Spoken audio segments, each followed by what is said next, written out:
this was an emotional moment. I felt 12 years old again, and that's all I really want from E3 is to feel 12 years old again. Yeah, there was a lot of expectation that this would come back, or hope, you know, and I think that Sony's played a calculated move. Such a long shot. Yeah, removing it from the public eye for so long, but it's real, it's coming.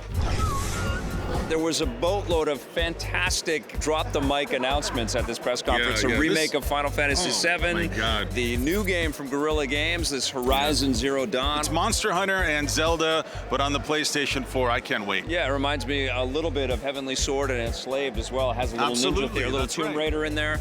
That looks ridiculous. There was also Uncharted 4. It closed the show. It was the game that we were all hyped to see, so and Sony knew that. The Last Guardian at the other end, you got Uncharted 4, and that was a knockout demo. I couldn't believe it. I'm looking at you. It was one of those white knuckle moments when Vic is just holding onto the table. He's not looking at his phone, which is very difficult to get him to take his eyes off his phone. I'm a tweeter. He was looking at the screen. I'm a tweeter, but that game just riveted me.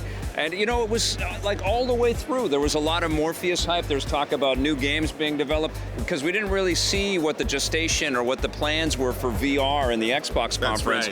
We're starting to get a little bit more of that here, but it's so difficult to show it off in a big thing like this. You need the headsets on to experience it. And that's really one of the challenges that everybody who's making announcements here at E3 has. They have to find a way to talk about VR. I think Sony did a good job here. I think what they did is they showed a lot of things. They didn't say as much.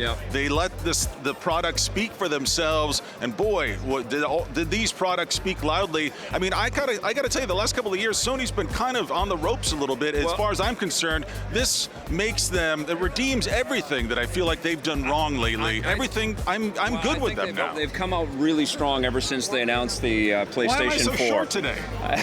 It's a good look for you. I like it. I think we should try to keep this in the show.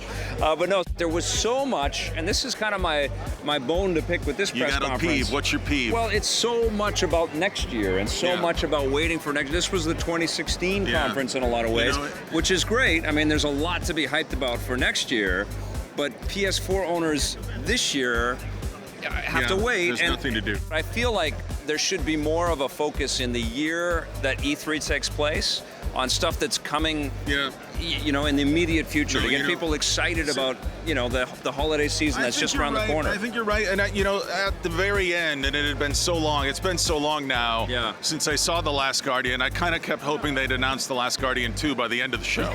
Like, I'm really ready. I'm just hungry for more. And I don't know, like, of all the press conferences we've been to, I feel like this one was most geared for me, most geared for you. It's a lot of magic. It was like 1-2 punch after 1-2 punch, and by the end, you know, again, there was emotion. There was real emotion. I had a good time. I think Sony did a great job.